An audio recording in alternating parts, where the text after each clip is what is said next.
Hi dear students, welcome to school.com English classes. We are studying the chapter The Rat Trap. We have studied something.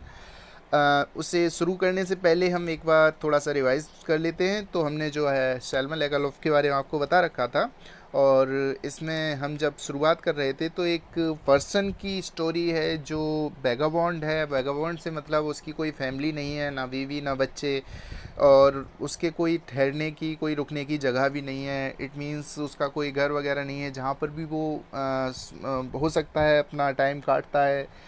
किसी भी नई जगह पर रोज़ ही पहुँच जाया करता है और वहाँ पर अपना टाइम स्पेंड किया करता है, और इस तरीके से उसका जो है टाइम कट रहा है धीरे धीरे। अब वो क्या है कि रेड ट्रैप सेलर है। रेड ट्रैप से मतलब जो चूहेदानी होती हैं उसे बेचा करता है। उसे बनाने के लिए कहीं बिग फार्म्स वगैरह से या फिर कोई बड़े बड़े स्टोर्स हैं वहाँ से कुछ सामान अपना ख़रीद लिया या मांग लिया करता है, थोड़ा सा ले लिया करता है, जैसे ही पॉसिबल होता है अरेंज किया करता है, और उसे उससे उस रॉ मटेरियल से रेड ट्रैप्स बनाकर बेचा करता है। लेकिन जितना भी वो जो करता है वो इतना पर्याप्त नहीं है कि उसका जीवन सही तरीके से चल पाए। इसलिए कभी कभार वो छोटी मोटी चोरी भी कर लिया करता है ना। अगर चोरी खाने पीने के सामान की पॉसिबल नहीं हो पाती है, भीख भी मांग लिया करता है। इतना सारा कुछ करने के बावजूद भी वो बहुत अच्छी तरीके से नहीं रह पा रहा है। उसकी जो ये चीज़ आप आसानी से उसकी आंखों में नज़र आती है कि वो जो है कहीं ना कहीं भूखा है। भूख की चमक उसकी आंखों में नज़र आती है। कोई भी इस चीज़ का शायद ही अंदाज़ा लगा पाए कि कितनी नीरस लाइफ होगी इस व्यक्ति का, जो ऐसे भटकता रहता है, इधर उधर बेचारा घूमता रहता है। हाँ, लेकिन ये अपने ख्वाबों में खोया रहता है, अपने सपनों में खोया रहता है, सोचता रहता है इस संसार के बारे में। जो इस तरीके के लोग होते हैं ज़्यादातर सोचते ही रहते हैं कि कुछ होना चाहिए, लेकिन कुछ पॉसिबल हो नहीं पाता। एक दिन क्या होता है कि इसके माइंड में बहुत सारे थॉट्स आते हैं, एक के बाद एक, और बहुत सारे थॉट्स लगातार चलते रहते हैं, और उसको बहुत ज़्यादा अच्छा लगता है इस तरीके के विचारों के बारे में सोचना। एक डिफरेंट थिंग उसके माइंड में, एकदम अलग तरीके के विचार आ रहे हैं, और वो स्वाभाविक रूप से इन सारी चीज़ों के बारे में सोचता चला जा रहा है। विचार किस तरीके के आ रहे हैं, वो उसके खुद के रेड ट्रैप्स के बारे में आ रहे हैं ना। तो जो ये संसार है उससे उसने कंपेयर किया है इस वर्ल्ड को, है ना, इस रेड ट्रैप को इस वर्ल्ड से कंपेयर कर लिया है ऑब्वियसली। तभी ये जो सारी चीज़ें सोचते सोचते सोचते सोचते आगे भी बढ़ता चला जा रहा है ना, और रास्ते पे चलता चला जा रहा है। अब होता क्या है कि शाम का टाइम हो गया, और इवनिंग टाइम में वो जो है एक डार्क इवनिंग में एक हट के पास, एक कॉटेज या फिर आप कह सकते हो एक झोपड़ी के पास वो पहुंच जाता है, और वहाँ पर पूछता है कि क्या वो नाइट स्टे कर सकता है, यहाँ पर एक रात के लिए रुक सकता है। तो जिस व्यक्ति से वो वहाँ पे पूछता है ना, वो भी बहुत ही इसी तरीके का कुछ न कुछ होता है। कहने का मतलब काफ़ी बूढ़ा हो चुका है, उसका भी कोई परिवार नहीं है, उसके भी कोई बच्चे नहीं हैं। तो उसे भी खुशी होती है कि चलो कोई ना कोई तो ऐसा है जिसके साथ वो नाइट स्पेंड कर पाएगा, रात में बातचीत कर पाएगा, आसानी से उसका टाइम कट जाएगा। तो उसे खुशी होती है, और वो खुशी खुशी उस आदमी को अलाउ कर देता है कि ठीक है आप आराम से यहाँ पर आइए। और जैसे ही वो घर पे एंट्री करता है, उसके खाने पीने की वो अरेंजमेंट किया करता है, उसे पॉरिज पका के खिलाता है, और तंबाकू वगैरह भी उसे पीने के लिए देता है। उसके साथ एक जोलिस नाम का गेम होता है, उसे खेलता है बेड टाइम, शाम के समय, सोते समय। The old man was just as generous with his confidences. तो यहाँ से अब हम शुरुआत करेंगे कि जो पूरी स्टोरी हमने बताई अभी पीछे की, इतना हमने पीछे पढ़ा दिया पिछली क्लास में। नेक्स्ट हमारा स्टार्ट हो रहा है। The old man was just generous with his confidences as with his forest and tobacco. तो ये जो बूढ़ा आदमी था वो बहुत ही ज़्यादा जनरस, उदार था। विद हिज कॉन्फिडेंस, ऐसा है कि उसे किसी भी प्रकार की चालाकी नहीं आती थी। बिल्कुल उस तरीके से जैसे बड़े ही उदारता के साथ उसने टबैको और फॉरिज दे दिया ना उसे खिलाने खाने पीने के लिए, उसी तरीके से उसने अपने अंदर जो भी चलने वाले विचार थे, भावनाएं थीं, वो भी शेयर करना शुरू कर दी। वो बिल्कुल उतना ही उदार रहा। ऐसा नहीं है कि कुछ भी छिपा ले। ऐसा है कि ये खाने पीने की चीज़ें जब उसने इतनी आसानी से दे दी, तो जो बातें थीं वो खुल के करने लगा उसके साथ। उसने सोचा कि इतना सारा कुछ करने के बाद कोई भी इंसान धोखा तो दे ही नहीं सकता है, चीटिंग तो कर ही नहीं सकता है। The guest was informed at once that in his days of prosperity his host had been a crofter at Ramjo's Ironworks and had worked on the land. तो उसने बताया कि अपने अच्छे दिनों से मतलब जवानी के दिनों में, जब वो सशक्त था, अच्छी तरीके से काम कर पाता था, उस टाइम पे वो रेमजोस आयरन वर्क्स में काम किया करता था। और वहाँ पर एक लैंड होगी, ज़मीन होगी, कई भूमि पर खेती बाड़ी किया करता होगा, एक कृषक होगा, किसान होगा। Now that he was no longer able to do day labour. अब क्या है ना कि अब इतना ज़्यादा सशक्त रहा नहीं है, वो इतनी क्षमता नहीं रही शरीर में कि वो इतनी मेहनत कर पाए जैसे कि वो पहले कर लिया करता था। It was his cow which supported him. अब उसने कहा कि अगर वो मेहनत नहीं करता है तो फिर घर कैसे चलता है, तो उसने बताया कि अब तो केवल एक ही सहारा है उसका, जो उसकी गाय है, वो उसका सहारा बनी हुई है। उससे जो भी मिल्क वगैरह मिलता है उसे सेल करके वो जो भी अर्निंग होती है उससे अपना घर चलाता है। Yes, that was E cow was extraordinary. हाँ, वो जो दूध देने वाली गाय थी वो एकदम असाधारण थी। She could give milk for the creamery every day. वो जो थी उसे प्रत्येक दिन जो क्रीमरी से मतलब है दुग्ध से बहुत सारी चीज़ें बनने वाली जो होती हैं, क्रीम वगैरह, तो उसके लिए दूध दिया करती थी। शायद घी, मट्ठा, दही, ये सारी चीज़ें उसमें आ जाती हैं। And last month he had received all of 30 kronor in payment. और क्या है कि वो जो मिल्क बेचता रहा पूरे महीने का, वो एक हिसाब करवा के लेके आया है अपना, और उसे कितना प्राप्त हुआ है, 30 क्रोनर। अब ये जो 30 क्रोनर है, वो 30 क्रोनर क्या हुआ करता है, ये जो है स्वीडिश करेंसी है, तो वो से मिला है। The stranger must have seemed incredulous, for the old man got up and went to the window, took down a leather pouch which hung on a nail in the very window frame. तो अब क्या था कि जो व्यक्ति था वो incredulous feel हो रहा था। इनक्रेडुलस का मतलब होता है अनबिलीविंग, जिस पे विश्वास ना किया जा सके। The stranger must have seemed, उसे थोड़ा सा अविश्वसनीय प्रतीत हुआ कि ऐसा कैसे हो सकता है कि कोई व्यक्ति सब कुछ, है ना, अपना जो भी सीक्रेट है वो सब बता दे रहा है। The old man got up, वो उठा एकदम और वेंट टू द विंडो, खिड़की पे गया। एक तरीके से तो ये स्ट्रेंजर जो है, दोनों एक दूसरे के लिए स्ट्रेंजर है ना, तो एक ये सोच रहा है कि यह कोई ऐसा तो आदमी नहीं है जो इतना खाने पीने के बाद, हमने इतनी सेवा की है इसकी, उसके बाद हमारे यहाँ पे चोरी करेगा। और दूसरा वो ये सोच रहा था कि ये कैसा आदमी है कि सारा के सारा सीक्रेट हमारे सामने खोल के रख दे रहा है, पैसे वैसे के बारे में बता दे रहा है। तो वो वहाँ पे जाता है पैसे अपने दिखाने के लिए, जो विंडो पे एक पाउच टंगा होता है उस पर से वो पाउच उतारता है लेदर का। एक खूटी पर विंडो जो है, विंडो पर खूटी गड़ी होती है, वहाँ से वो पाउच निकालता है in the very window frame, and picked out 3 wrinkled 10 corner bills. तो 10 कॉर्नर बिल्स जो होता है मतलब 10-10 के 3 नोट होंगे, उस पाउच में से निकाल के उसे दिखाता है। This had held up before the eyes of his guest, nodding knowingly, and then stuffed them back into the pouch. अब वो उन्हें दिखाते हुए उसी पाउच में दोबारा से उन नोट्स को डाल दिया करता है ना, जो 10 क्रोनर बिल होते हैं 3, उन्हें उसी पाउच में डाल देता है, स्टफ ठूंस देता है, उल्टे सीधे रख देता है। The next day both man got up in good season. अब अगले ही दिन क्या होता है कि बहुत अच्छे मूड में, बहुत अच्छा समय है, कहने का मतलब शाम जो है बहुत अच्छी बीती थी, तो इसका मतलब है मॉर्निंग भी बहुत अच्छी होगी।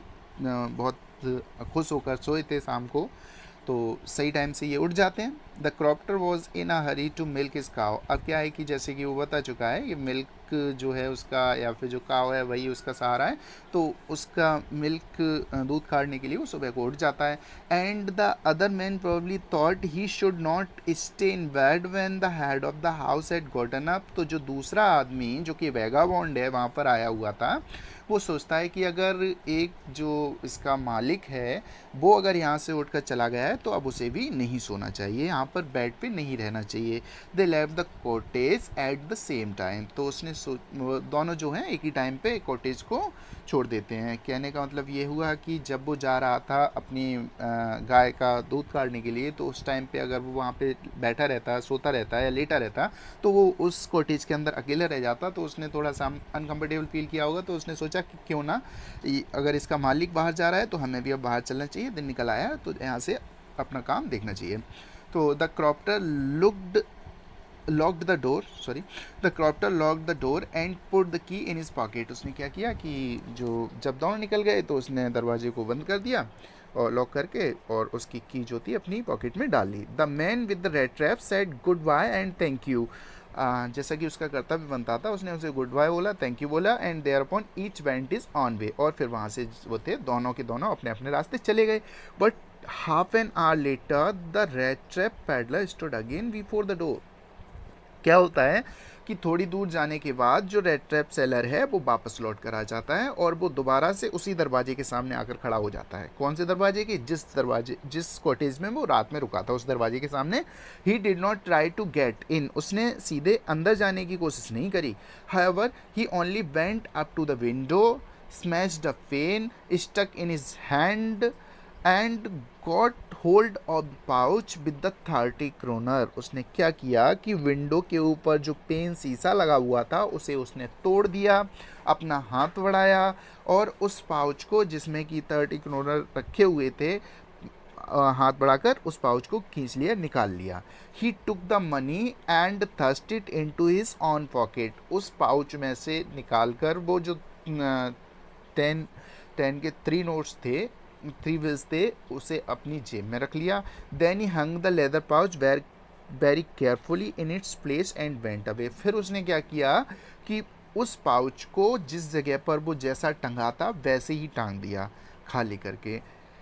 As he walked along with the money in his pocket, he felt quite pleased with his smartness. जब वो उस रास्ते से वहाँ से जा रहा था तो अपने आप को बड़ा स्मार्ट समझ रहा था, है ना, कि बड़ा खुश था कि देखो उसने चोरी कर ली, किसी ने देख भी नहीं पाया। He realized, और तभी उसे महसूस हुआ, of course बेशक, that at first he dared not continue on the public highway। जैसा कि हम जानते हैं अगर हम कुछ भी गलत किया करते हैं, यहाँ पे वही वाली बात आ गई, चोर की दाढ़ी में तिनका, कि अगर कोई भी कुछ गलत करके आया करता है तो उसे ऐसा महसूस होता है कि सामने से अगर जो भी आ रहा है वो उसे ही पकड़ने के लिए आ रहा है ना। इसे भी ऐसा ही महसूस होने लगा कि बाई चांस अगर ऐसा होता है कहीं पर भी, वो इस रास्ते से ही सीधा आएगा। अगर कहीं ढूंढना होगा उसे तो रास्ते पे ही तो आएगा, और अगर वो उसके सामने आ गया और उसे ढूंढ लिया तो समझो क्या होगा, है ना।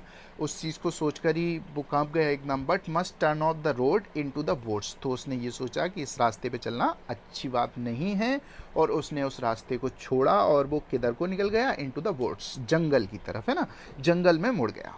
During the first hours this caused him no difficulty. पहले घंटे तो उसे नो प्रॉब्लम, कोई समस्या ही नहीं हुई। वो उस जंगल के अंदर सीधा चला जा रहा था, सीधा अंदर को चला जा रहा था। Later in the day it became worse. लेकिन फिर क्या हुआ कि जब वो और अंदर बढ़ गया, जंगल के अंदर चला गया, तो फिर और ज़्यादा उसके साथ कुछ गड़बड़ होने लगा, बहुत बुरा हुआ। For it was a big and confusing forest which he had gotten into. उसने क्या किया था, जिस जंगल के अंदर, जिस फॉरेस्ट के अंदर उसने एंटर किया था, वो बहुत ही ज़्यादा कन्फ्यूजिंग फॉरेस्ट था। उसे पता नहीं था कि किधर से निकलना है, किधर जाना है। He tried to be sure to walk in a definite direction but the path twisted back and forth so strangely. He walked and walked without coming to the end of the wood and finally he realize that he had only been walking around in the same part of the forest. वो बहुत सारी जगह पर चलता रहा, उसने एक निश्चित दिशा पकड़ी और उस दिशा की तरफ चलता गया। रास्ते बहुत ज़्यादा मुड़े हुए थे, उसमें बहुत अजीब तरीके से मुड़े हुए थे। बहुत काफ़ी लंबी टाइम तक चलता रहा जंगल में, और अंत में एंड फाइनली ही रियलाइज्ड, उसे महसूस हुआ कि he had only been walking around same part of the forest. वो तो जंगल के एक ही कोने में भ्रमण कर रहा है, वहीं पे घूम रहा है। कहीं ना कहीं रास्ते इतने मुड़े हुए हैं कि घूम फिर के वो कहाँ पे आ जाता है? एक ही जगह पे आ जाता है। All at once he recalled his thoughts about the world and the red trap. अब क्या होता है, जब भटक जाता है ना रास्ते में, तो फिर उसे जो through just before one day जो सोच रहा था ना, वो सारे थॉट्स उसके माइंड में आने लगते हैं। वो किस थॉट के बारे में सोच रहा था, किसके बारे में सोच रहा था? हमने बताया आपको कि ये जो पूरा का पूरा संसार है वो किसकी तरह है? उसके रेड ट्रैप की तरह, जो उसने कंपेयर किया था अपने रेड ट्रैप से, कि इसमें बहुत सारी अच्छी अच्छी आकर्षक चीज़ें हुआ करती हैं जिन्हें पाने के लिए लोग क्या किया करते हैं? भटकते रहते हैं और उसके पिंजड़े के अंदर एंटर कर जाते हैं, और जैसे ही पिंजड़े के अंदर एंटर करते हैं वो उसके ऊपर बंद हो जाया करता है और वहाँ से लाइफ जो होती है फिनिश, ख़त्म हो जाया करती है।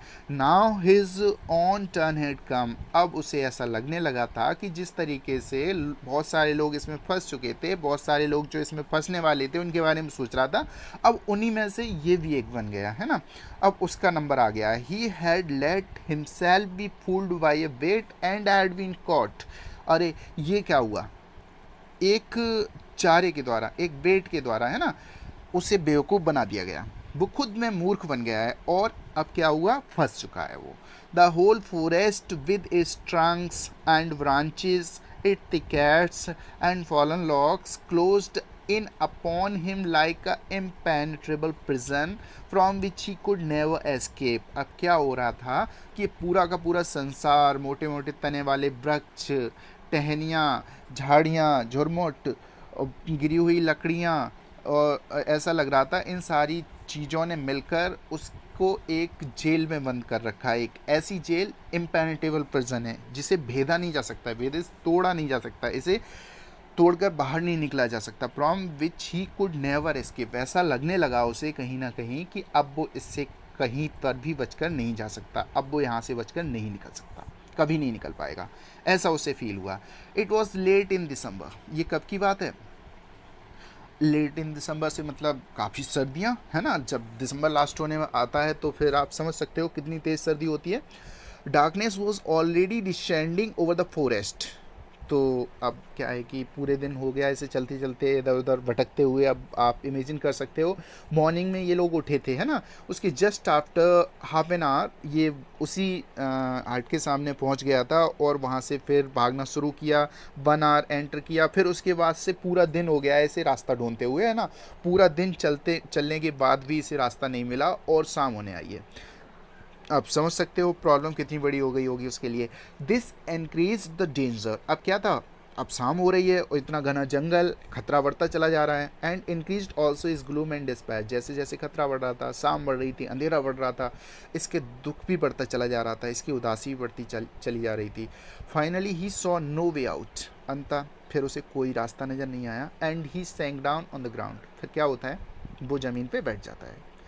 टायर्ड टू डेथ, इतना थक चुका था कि मर जाता लेकिन अब चला नहीं जाता है ना, ऐसा अगर कोई जानवर भी आ जाता, कुछ भी आ जाता तो भी भाग नहीं पाता, इतने ज़्यादा थका हुआ था। टायर्ड टू डेथ का मतलब एकदम मरे के समान हो गया था।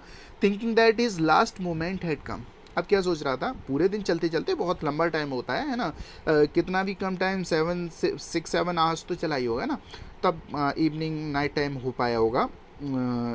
Thinking that his last moment had come, और फिर ये सोचने लगा कि अब शायद ऐसा है उसका अंतिम समय आ गया है। But just as he laid his head on the ground, लेकिन जैसे ही उसने अपना सिर जो था ग्राउंड पे रखा, ही हर्ड अ साउंड, उसने एक आवाज़ सुनी, अ रेगुलर थम्पिंग, लगातार तम दम किसी के बजने की आवाज़।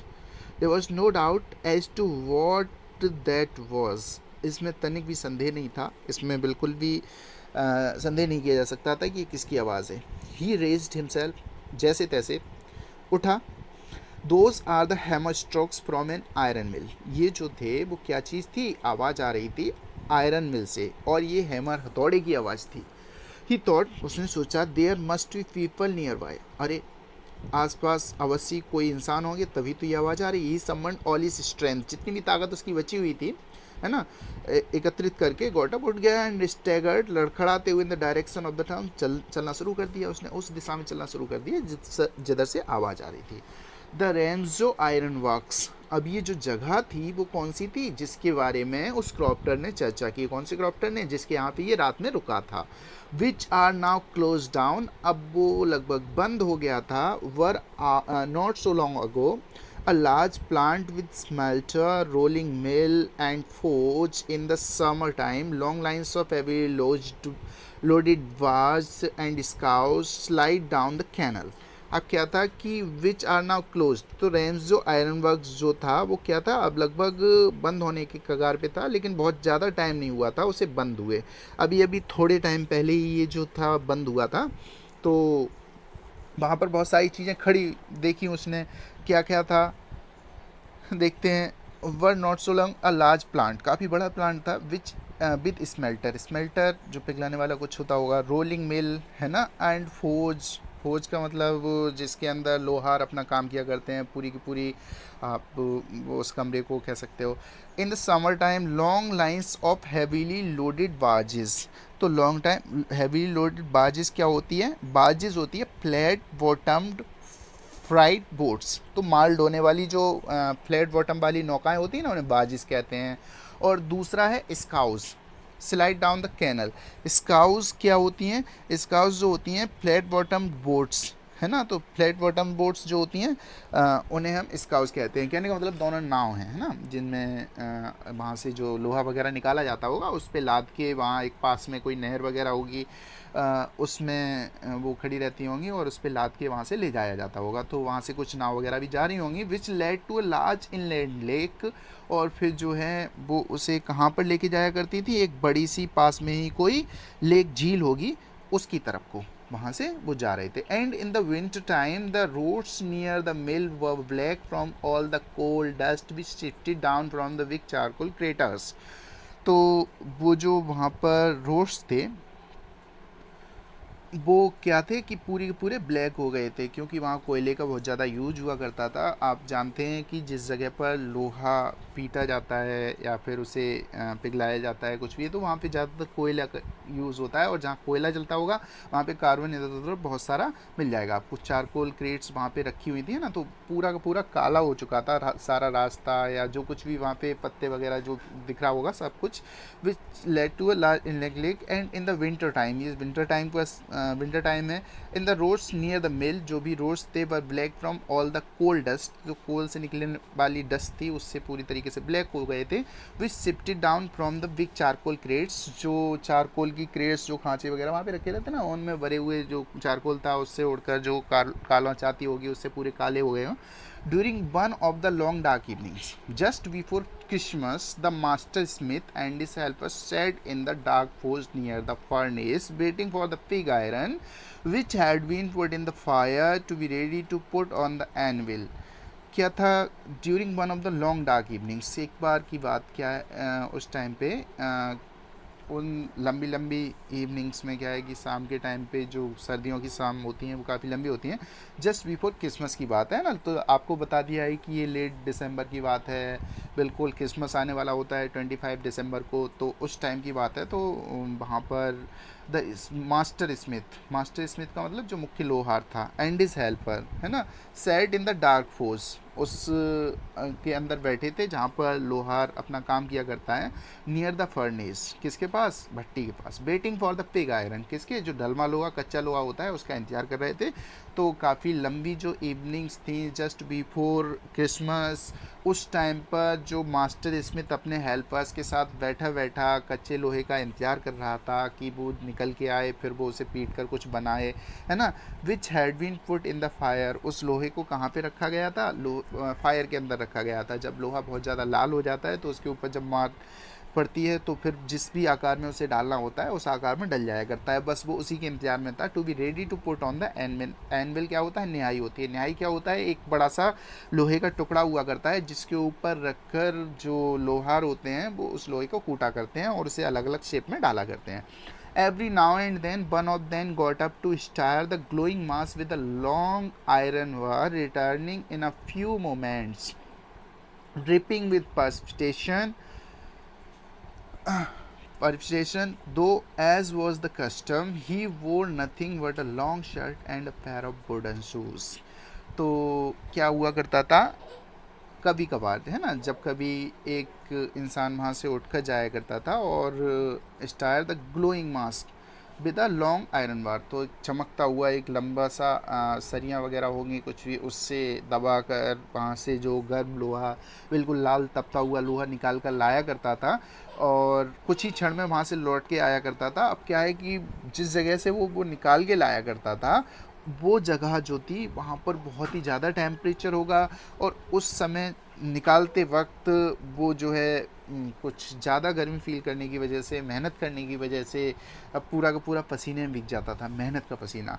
दो एज वॉज द कस्टम, अब ये जिस तरीके से वो निकाल के लाता ये यहाँ की परंपरा थी। ही वोर नथिंग, और कपड़े जो थे उस परंपरा के अनुसार ही पहने जाते थे। ही वोर nothing but a long shirt, है ना।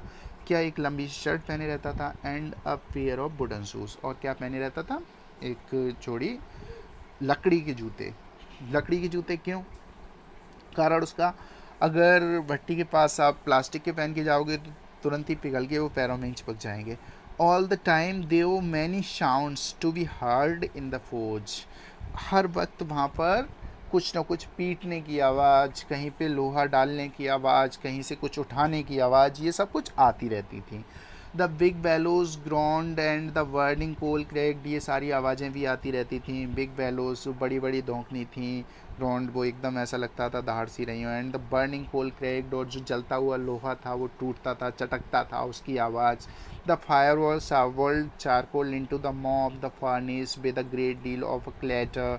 फिर क्या हुआ करता था, जो वहाँ पे फायर बॉय था वो अपने फावड़े वगैरह से किसी से भर भर कर, शाल से भर भर कर चारकोल को उस भट्टी के अंदर डालता रहता था।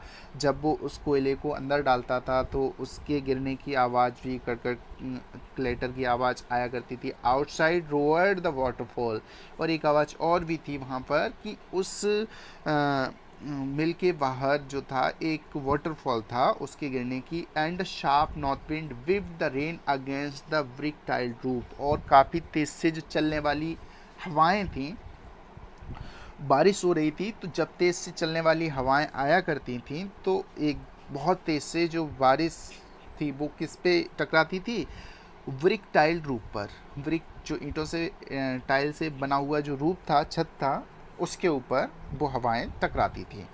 It was probably on account of all this noise that the blacksmith did not notice that a man had opened the gate and entered the post until he stood close up to the furnace. शायद इसी वजह से ये सब कुछ चल रहा था ना, शायद इसी वजह से अभी तक उसने ये सब कुछ नहीं देख पाया था। किसने, वो जो ब्लैक स्मिथ वहाँ पे बैठा हुआ था, उसने नहीं देख पाया था कि कोई आदमी गेट खोलकर उसके पास आ चुका है और वो फर्नेस के पास आकर खड़ा हो गया है ना। तो आज इतना ही, फर्दर वी विल